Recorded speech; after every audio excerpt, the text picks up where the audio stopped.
Oke, kembali lagi di struktur data. Materi kita hari ini kita akan membahas tentang double linked list. Di sini ada visualisasi dari double linked list, di mana setiap list, setiap elemennya memiliki dua tanda panah yang keluar. Nah, seperti yang sudah kita pelajari, tanda panah ini adalah pointer. Nah, di double linked list ada dua bagian yang menyimpan pointer. Kita ambil contoh, ini adalah sebuah elemen double linked list. Kita gambarkan kembali. Nah, elemen ini memiliki satu pointer yang menunjukkan ke elemen sebelumnya dan satu pointer yang menunjukkan ke elemen selanjutnya. Jadi, kalau kita gambarkan, maka satu elemen double linked list terdiri dari tiga bagian. Yang pertama ini tadi sudah saya sebutkan, pointer untuk menyimpan pointer ke elemen sebelumnya, ini untuk menyimpan pointer ke elemen selanjutnya, dan ini adalah data. Nah, berbeda dengan single linked list, kita sudah pelajari bahwa single linked list hanya terdiri dari dua bagian. Ini adalah bagian data, dan ini adalah bagian pointer yang menunjukkan ke elemen setelahnya. Oke, sekarang sudah jelas ya bedanya double linked list dengan single linked list.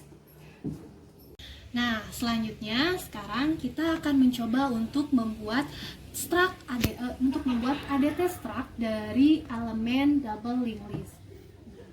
Di sini sudah saya jelaskan bahwa terdapat tiga bagian dari double linked list, yaitu pointer yang menunjukkan ke elemen sebelumnya dan pointer yang menunjukkan ke elemen selanjutnya, serta data. Datanya ini bisa bebas, terdiri dari beberapa variabel primitif lainnya.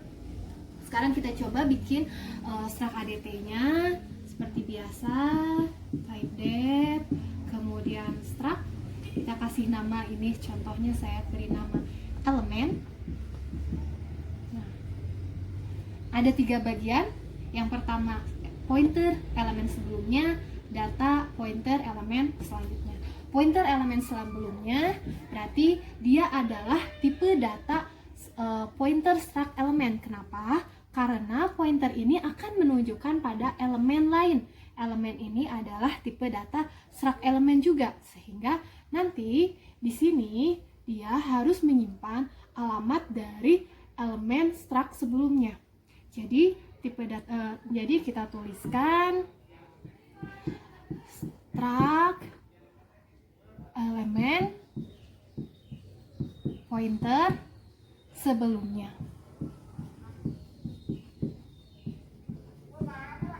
Nah, ini adalah untuk deklarasi yang sebelah sini. Selanjutnya pointer yang sebelah sini kita tulis sama, dia merupakan pointer yang menunjukkan pada elemen, tapi kita sebut sebagai elemen selanjutnya.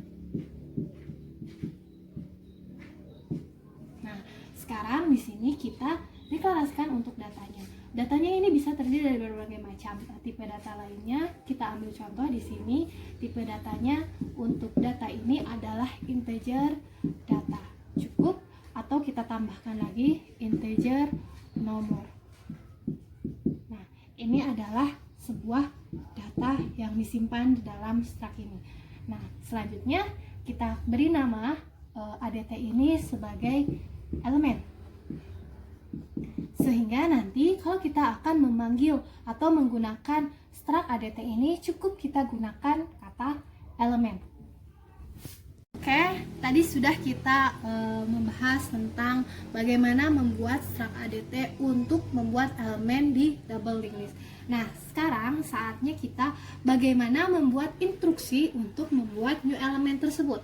Instruksi ini akan kita bungkus dalam yang namanya fungsi atau prosedur. Nah, kita harus mendesain apakah kita akan membuat fungsi atau prosedur untuk meng-create new element ini. Seperti yang sudah kita bahas, beda fungsi dengan prosedur.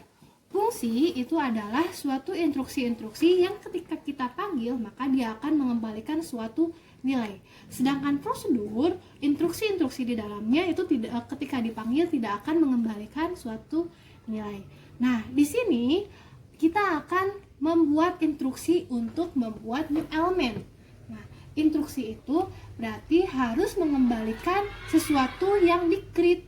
Nah, sesuatu yang di-create itu adalah nilai. Maka kita akan mendesain atau kita memutuskan untuk membuat fungsi karena ketika kita meng-create new element ada nilai yang akan dikembalikan. Nah, oleh sebab itu kita akan membuat fungsi untuk create new element. Nah, di sini saya beri contoh nama fungsi untuk create new element yaitu adalah create new element. Ini adalah nama fungsinya. Nah, kemudian tadi sebuah fungsi itu dia akan mengembalikan nilai. Nah, di sini nilainya tipe datanya apa? Nilainya adalah sebuah elemen. Jadi tipe datanya itu adalah elemen, tapi elemennya ini adalah pointer. Kenapa? Karena ketika kita meng-create new element, yang dikembalikan itu adalah alamatnya. Gitu.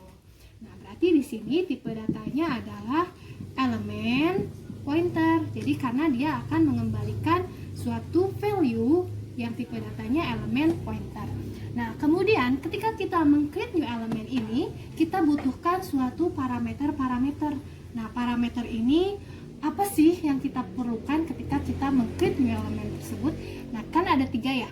Nah, ini ada pointer untuk elemen sebelumnya, pointer untuk elemen selanjutnya. Pointer ini adalah address. Kita tidak bisa programmer, kita tidak tahu berapa nilai dari setiap pointer ini. Sedangkan di sini adalah data. Nah, data inilah yang menjadi parameter untuk membuat create new element atau input ketika kita memanggil atau menggunakan fungsi create new element. Nah, di sini tadi sudah kita bahas ada 2 tipe data, yaitu integer data ya, integer data dan integer nomor. Nah, itu adalah parameternya, integer data, integer nomor. Ini bebas ya, tergantung dari apa sih data yang akan kita simpan di sana. Kemudian selanjutnya kita di sini akan membuat instruksi-instruksi yang dibutuhkan ketika kita meng-create new element. Hal pertama, kita buat dulu tipe data yang akan menampung hasil dari inputannya. Oke, tipe datanya itu adalah elemen pointer. Sorry, E-nya besar ya. Elemen pointer, saya kasih nama variabelnya itu adalah baru. Nah, baru ini adalah tipe data pointer dari elemen. Nah, baru ini dia isinya nanti adalah sebuah alamat. Alamatnya dapat dari mana? Alamatnya kita gunakan fungsi malloc. Oke. Nah, sekarang di sini elemen bintang malloc. Malloc itu memori alokasi ya. Size of element. Di sini kita berarti memesan sebuah address atau sebuah alamat seukuran tipe data elemen. Oke, kita masukkan ke dalam baru. Nah, berarti di sini kita sudah punya nih baru. Kita tinggal masukkan nilai-nilainya, ada 3 nilai. Yang pertama adalah pointer ke sebelumnya, kemudian data pointer ke setelahnya. Pointer ke sebelumnya dan pointer ke setelahnya untuk inisialisasi awal kita beri 0 karena kita tidak tahu berapa nilainya. Oke, ini baru sebelumnya sama dengan 0, kemudian baru setelahnya sama dengan 0. Nah, sekarang tinggal satu lagi datanya. Berarti baru data sama dengan data. Data yang ini dari sini, data yang ini merupakan bagian dari elemen baru. Kemudian baru nomor sama dengan nomor. Nah, nomor ini adalah dari sini, sedangkan nomor yang ini merupakan bagian dari elemen baru. Nah, sekarang kita sudah memasukkan semua nilainya. Ini sudah ada nilai, ini sudah ada nilai, ini sudah ada nilai. Sekarang kita tinggal, karena dia fungsi, maka kita harus return atau mengembalikan suatu nilai. Apa yang dikembalikan? Yaitu elemen barunya ini. Kita kembalikan baru. Nah, ini adalah fungsi untuk membuat create new element untuk double linked list.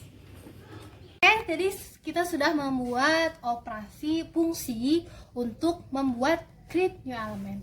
Nah, ada beberapa fungsi atau prosedur umum yang biasa digunakan di double ataupun single linked list, yaitu tambah awal, tambah akhir, tambah tengah, delete awal, delete akhir, delete tengah, dan penelusuran. Di video ini saya akan mencontohkan tambah awal untuk yang akan dioperasikan untuk double linked list. Oke, tambah awal. Bagaimana tambah awal ini? Apakah dia prosedur atau fungsi? Nah, kita lihat contohnya di sini ada suatu linked list yang sudah ada, double linked list yang sudah ada ya. Ini adalah double linked list yang sudah ada. Kemudian kita akan menambahkan elemen baru pada double linked list yang sudah ada ini.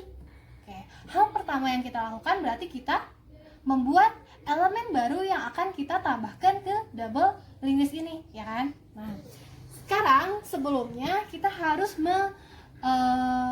memutuskan terlebih dahulu apakah instruksi-instruksi itu akan disimpan dalam fungsi atau prosedur. Nah, jawabannya dia akan disimpan dalam prosedur. Kenapa disimpan dalam prosedur? Karena ketika tambah awal ini dilakukan, maka tidak akan ada elemen yang dikembalikan, ya kan? Itu seperti kita merekonstruksi sebuah rumah, tidak akan ada rumah baru yang di-create. Tapi yang ada adalah kita akan merubah dari struktur double linked list yang sudah ada. Nah, kita akan menambahkan elemen baru, berarti nanti di sini elemennya berjumlah 3. Tidak ada suatu nilai baru yang harus dikembalikan. Berarti kita menggunakan prosedur. Nah, prosedur berarti awalnya void. Oke, karena tidak ada nilai yang dikembalikan. Namanya apa? Namanya misalkan adalah tambah awal. Namanya tambah awal. Kemudian di sini adalah parameter-parameter yang dibutuhkan. Parameter yang pertama yang dibutuhkan. Ketika kita melakukan operasi tambah awal, berarti kita harus punya dulu apa sih yang akan kita tambahkan. Contohnya begini. Ketika kita ingin merenovasi sebuah rumah, maka rumahnya itu harus ada dulu kan. Nah, berarti nih ketika kita ingin menambahkan suatu elemen, nah, kita harus tahu dulu elemen mana yang akan kita tambahkan gitu. Atau rumah mana yang akan kita rekonstruksi, elemen list mana yang akan kita rekonstruksi. Nah, contohnya di sini kita akan merekonstruksi list ini. List ini namanya adalah list awal misalkan ya. Nah, ini adalah namanya list awal. Nah, list awal ini tipe datanya apa? Tipe datanya adalah sebuah pointer. Pointer apa? Pointer dari elemen. Berarti elemen pointer list awal. Ini namanya boleh ya, tidak harus sama dengan yang di sini ya. Kemudian di sini parameter-parameter yang lain yang dibutuhkan, yaitu parameter yang dibutuhkan ketika kita meng-create elemen baru. Apa yang kita butuhkan? Datanya ya. Nah, di sini yang kita butuhkan data. Yang tadi itu datanya ada 2, yaitu data adalah integer data dan integer number ya. Integer data, kemudian integer number. Nah, seperti itu. Nah, sekarang kita sudah mendefinisikan nama prosedur yang akan kita gunakan untuk menambah list atau menambah elemen terhadap list di awal ya. Nah, sekarang hal pertama yang harus kita lakukan adalah satu lagi di sini ini adalah pointer ya. Pointer dari elemen list awal. Kita sudah tahu dia pointer. Kemudian sedikit ada yang ingin saya sampaikan. Di dalam prosedur dia itu tidak mengembalikan suatu nilai, ya kan? Tapi dia memiliki 2 jenis parameter. Yang parameter pertama itu dia parameternya sebagai input. Parameter kedua itu sebagai parameter input output. Apa ini artinya? Nah, parameter input ialah parameter yang kita gunakan ketika kita melakukan prosedur ini ya, yang kita butuhkan ketika kita menggunakan prosedur ini. Sedangkan parameter input output dia adalah parameter yang akan berubah ketika prosedur ini dijalankan. Contohnya, misalkan di sini kita ada prosedur membuat atau prosedur merenovasi rumah. Maka ada dua parameter input yaitu yang habis saja dan parameter input output. Parameter input output contohnya adalah rumahnya yang akan kita renovasi karena dia akan berubah, ya kan? Ketika prosedur itu dijalankan, maka rumah itu akan berubah. Misalkan rumahnya jadi 2 tingkat, 3 tingkat dan sebagainya. Sedangkan input ini adalah suatu nilai, suatu value yang dibutuhkan dan tidak akan kita butuhkan kembali informasinya setelah prosedur itu dijalankan. Contohnya misalkan kalau dalam merenovasi rumah inputnya adalah uang. Nah, kita tidak perlu tahu lagi kondisi uang ini setelah rumah ini dibangun, tapi untuk renovasi rumahnya sendiri kita perlu tahu kan informasi rumahnya bagaimana sekarang. Nah, makanya ini disebut sebagai parameter input output. Nah, di sini yang berlaku sebagai parameter input output itu adalah list yang akan kita rekonstruksi, sedangkan parameter inputnya itu adalah data dan nomor. Nah, untuk parameter input dan output itu yang kita butuhkan adalah di sini adalah address-nya. Ya kan? Contohnya kita mau merenovasi sebuah rumah. Apakah kita mengirimkan rumahnya? Tidak, tapi yang kita kirimkan adalah alamat rumah yang akan kita renovasi, ya kan? Berarti di sini juga kita membutuhkan alamat dari list awal yang akan kita renovasi. Nah, berarti alamat dari sini, alamat si list awalnya. Alamat si list awalnya kan berarti di sini ada sebuah pointer lagi kan? Sebuah pointer yang memanggil list awal ini. Ini adalah pointer. Nah, pointer ini apa? Bintang pointer ini kan? Nah, berarti di sini karena dia sudah bintang, berarti di sini tambah lagi 1 bintang karena dia alamat dari sini. Nah, gitu. Jadi di sini dia adalah elemen bintang list awal, bintang list awal, pointer dari pointer list awal, integer data, number dan sebagainya. Oke, selanjutnya bagaimana instruksi-instruksi yang akan kita jalankan ketika kita melakukan tambah awal. Oke. Yang pertama adalah kita membangun atau membuat list barunya kan. Kita akan membuat list barunya. Membuat list barunya kita tidak perlu memanggil malloc dan sebagainya. Kita tinggal gunakan fungsi yang sudah kita buat sebelumnya. Fungsi yang sudah kita buat sebelumnya adalah create new element. Tapi create new element itu karena fungsi dia harus mengembalikan suatu nilai dan nanti nilainya harus disimpan di suatu tempat. Nah, misalkan di sini saya tulis elemen bintang baru. Nah, baru ini kita akan nanti isinya dari hasil create new element. Isinya apa? Isinya tinggal kita masukkan data dan nomor. Nah, berarti di sini baru masuk ya elemen baru yang akan kita tambahkan. Nah, ini namanya adalah baru. Kemudian di sini masih 0, di sini juga masih 0. Selanjutnya bagaimana? Ketika kita mau tambahkan di awal, maka yang ini, ya kan? Yang ini kita harus sambungkan ke sana, ya. Bagaimana cara menyambungkannya? Berarti baru selanjutnya sama dengan apa? Sama dengan list awal. Oke. Kemudian berarti ini udah ya, sini sudah nyambung dengan yang ini. Selanjutnya adalah dari list awal ini ke baru, ya kan? Nah, list awal sebelumnya sama dengan baru. Nah, berarti dia sudah nyambung ke sini. Sekarang kita tinggal pindahkan namanya, bukan di sini lagi. List awal kita itu sekarang sudah di sini ya. Nah, sudah di sini list awal. Bagaimana caranya? Caranya list awal jangan lupa pakai bintang sama dengan baru. Kemudian barunya bisa kita nolkan ya. Baru sama dengan 0. Nanti di sini nanti sama dengan 0. Nah, seperti itu.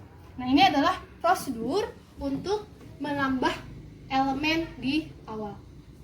Nah, tadi kita sudah bikin fungsi untuk create new element dan prosedur untuk tambah baru. Bagaimana menggunakannya di fungsi main? Nah, kita coba mau menggunakan di fungsi main, integer, main. Di sini kita misalkan mau membuat suatu list baru. Oke, misalkan kita mau membuat suatu list baru. Apa yang kita gunakan? Misalkan ini namanya list saya. Nah, list saya ini tipe datanya apa? Tipe datanya adalah elemen pointer ya. Elemen pointer list saya. List saya sama dengan apa? Create new element. Create new element. Datanya silahkan dimasukkan, misalkan integer datanya 8, numbernya 1. Oke. Nah, sekarang misalkan saya mau gunakan fungsi untuk menambah prosedur untuk menambah elemen di awal. Kita gunakan prosedur yang tadi, yaitu namanya tambah awal, gitu kan ya. Nah, tambah awal, kemudian tadi yang kita butuhkan adalah address ya kan, alamat dari list saya kan, alamat dari list saya. Jadi kita menggunakan tanda dan ini adalah menunjukkan alamat dari list saya yang dibutuhkan itu, kemudian koma. Nah, ini tambah awal, misalkan datanya berapa? Datanya misalkan 10, nama elemennya misalkan nomor elemennya misalkan 0. Nah, seperti itu. Nah, nanti hasilnya di sini akan ada tambah baru.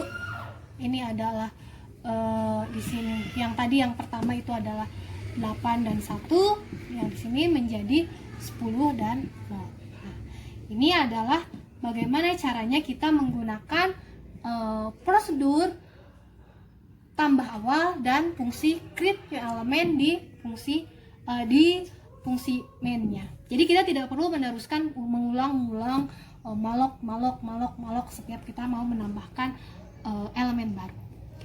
Nah, sekarang sudah tadi kita buat create new element, kemudian sudah kita membuat tambah elemen, dan kita sudah bikin ADT-nya. Kemudian fungsi-fungsi lainnya yang belum itu adalah ini tambah elemen di awal ya, tadi tambah awal, ini tambah awal. Nah, yang belum berarti tambah tengah, tambah akhir, kemudian delete awal, delete akhir, delete tengah, dan penelusuran. Nah, untuk fungsi dan prosedur ini silahkan kalian kerjakan sendiri. Silahkan kalian kerjakan.